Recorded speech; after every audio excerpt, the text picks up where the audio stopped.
Oh, it's recording. Okay.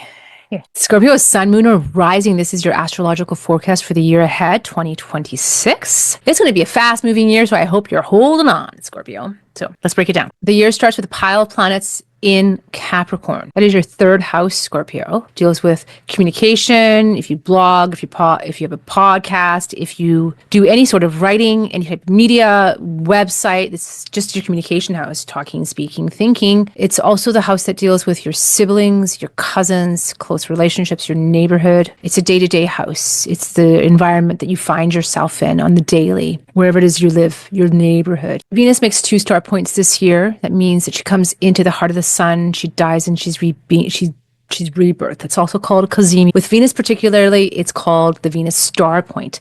So the first one happens on January 6th at 16 degrees and 22 minutes of Capricorn. So she's dying here in your third house. So something symbolizes something here ending in that house that I just mentioned, all those things I just mentioned. Approximately February 17th, around the time of the first eclipse note. And she'll be visible as an evening star from that point till about October 19th in Pisces, where she's exalted and she's strong, and that is your 5th house.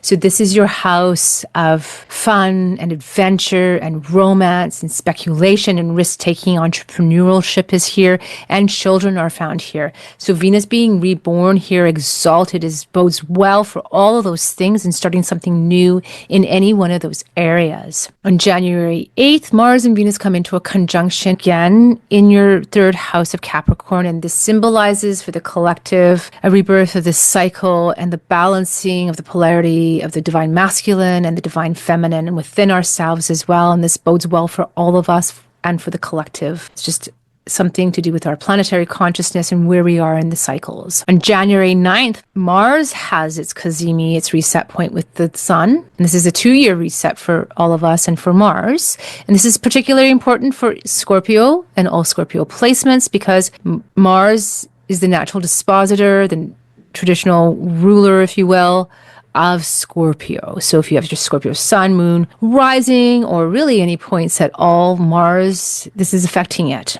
So again, it's at 19 degrees. It's at 19 degrees and 12 of Capricorn. Again, your 3rd house and those 3rd house themes.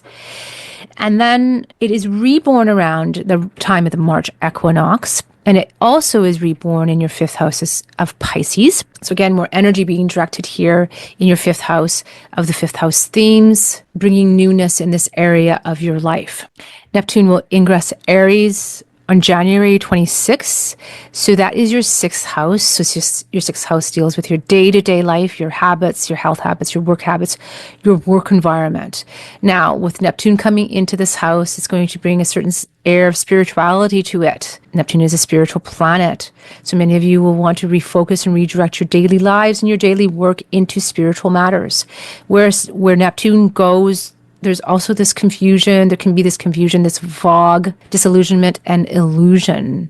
So be careful to not look through rose-colored glasses in terms of the matters of this house.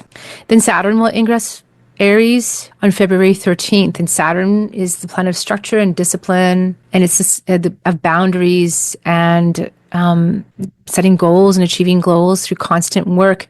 Saturn, however, is in its fall in Aries, and that means it doesn't operate as well. So it might actually be a bit harder for all of us to actualize goals and to put in structure on the daily with Saturn being here in the 6th house and just Saturn being in Aries in general. So there's going to be added effort and extra effort here necessary to bring in that discipline and that structure that is needed on a daily basis. On February 17th, we have our first eclipse of the year that sets forth a new 18-month cycle. It's a new moon solar eclipse. It happens at 28 degrees and 50 minutes of Aquarius, which happens to be your 4th and foundational house where currently Pluto is transiting. Now, the 4th house deals with our foundation, our roots, our home, our family of lineage, our origin, our ancestral memories sometimes can be here. And it can deal with our physical home. It can deal with our physical home, land, and property. So things changing here, things changing, newness being birthed here for you.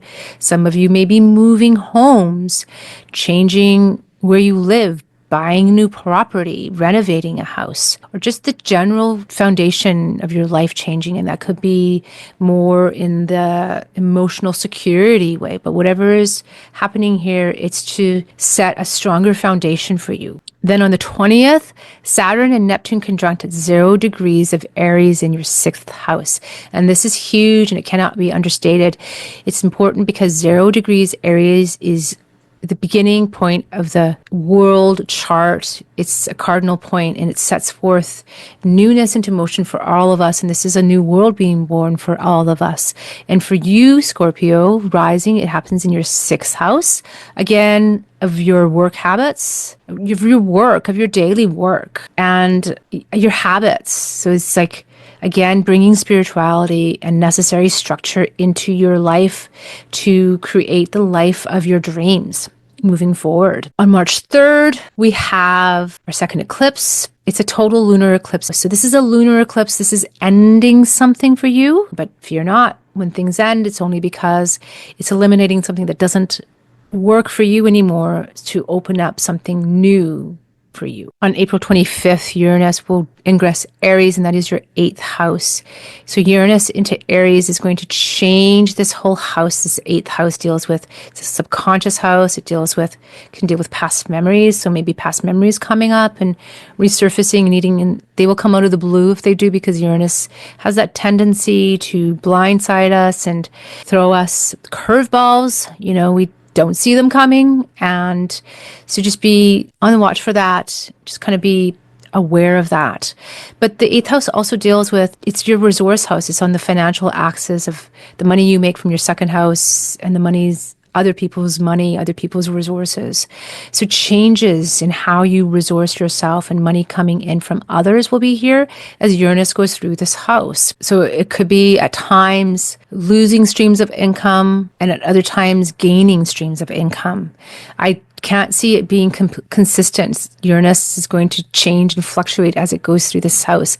At one point, it may end something and bring something new in, and another point, it may end that new thing and bring something else new in. So Jupiter was stationed direct on March 10th. Okay, this will be in your 9th house where it's been for the last year. It was stationed direct at 15 degrees of Cancer, which is an auspicious, exalted degree of Cancer. It's where it went into shadow in its retrogradation period. And this whole period is so important to all of us. Jupiter is exalted in Cancer, meaning it can really behave and operate, function well in Cancer, bring us its benevolence, its protection, its spiritual enthusiasm in this home sign of Cancer, which is about our instinct and our comfort, our homes, our comfort, our security. Now on June 9th, Venus is going to come into conjunction, its second conjunction with Jupiter. The first happened last year and it will happen this year again on June 9th at 25 degrees and 46 minutes of Cancer. This is auspicious, a very auspicious date. We need to use it to our benefit. Launch something new, go out and explore, go study something new. This is your 9th house. Go to a foreign land, learn a new language. This is your house of culture, of language, of foreigners and foreign lands. Like embrace something really new here, Scorpio, on this date, June 9th. Chiron will ingress Taurus, your 7th house, on June 20th. This is going to bring healing into this house, healing into relationships of all sorts, all the kinds of relationships that there are. And this comes after Uranus has been here in this house for the last 8 or so years. And it's going to help it heal those things that Uranus has been bringing up, dredging up, blindsiding you with. So Jupiter will move into Leo on June 29th. And that makes it in your 10th house. And this is so great for you, Scorpio, because Jupiter in your 10th house, the 10th house is the most visible house. And Jupiter brings joy and expansion. And Leo is about joy. And it's about being seen and being visible and being enthusiastic and just letting yourself light up. This is lighting you up. Let yourself light up through this transit and just make the best of it. It will help promote you in the public and use it to bring joy to the world and use your status, whatever you do, whatever you're known for to bring this enthusiasm out into the world. The world certainly needs it right now. In August, we will have our next set of eclipses. August 12th, we will have a new moon solar eclipse at 20 degrees and 2 minutes of Leo, where Jupiter will have entered. And this is bringing something new for you, something new, a new career path, new public reputation, new public recognition being birthed for you here in this house. So again, take advantage of this time. On August 28th, we have a full moon lunar eclipse happening at 4 degrees and 54 minutes of Pisces, and that is in your 5th house. So lunar eclipses illuminate what needs to be seen, maybe something that we have been ignoring or putting off. It brings it to culmination and then to an ending point. So something might end here. The affairs of this house. It could be affairs. It could be romance. It could be an entrepreneurial endeavor that you've set forth. It could be a relationship with a child. It could be within anything to do with the 5th house. So we're going to have a nodal shift. The true nodes will shift on July 26th, and the mean nodes will shift on August 18th. They will stay shifted for 18 months. That is their cycle. Scorpio, for you, the North Node is moving from your 5th house of Pisces into your 4th and foundational house of Aquarius. This is a busy foundational year for you, Scorpio. And then the South Node is moving from your 11th house of Virgo into your 10th house of Leo. Now, with the North Node moving through your 4th house, North Node is bringing energy and expansion wherever it is. It likes being in Aquarius. It's at home here. So it's expanding this area. This is time to, for some, it'll be setting down new roots, moving home, setting a new foundation, just changing things up in this 4th house of family and home. And then in the 10th house, the South Node is going through there alongside of Jupiter. So the Jupiter is expanding in this house, and then the South Node is it's changing it up in its own way. And what it wants to do, it wants to eliminate anything in this 10th house that just no longer belongs in your life. So it could be a career that no longer belongs, and Jupiter is bringing along a new one for you. It could be how you are recognized publicly, or your public status is changing. And there's a refinement process with the South Node. It wants us to discern what is in our best interest and release what is not in our best interest. And then, of course, with Jupiter going through, it's bringing us all this joy, this optimism, and just expanding this area. On October 3rd, Venus will go retrograde at 8 degrees and 29 minutes of Scorpio, right? So depending on if you are early degrees up until even like 10, 12, 13 degrees of Scorpio, this will be affecting you. More the earlier degrees though, because she will be going over those points from 8 degrees all the way back into Libra at 22 degrees and 52 minutes of Libra. So Venus is retrograding from your 1st house back into your 12th house. So this is going to be a reevaluation process for you of yourself, of your 1st house, who you are in this world, who you want to be. This is a phenomenal year of change, and Venus retrograding through this house is going to be big.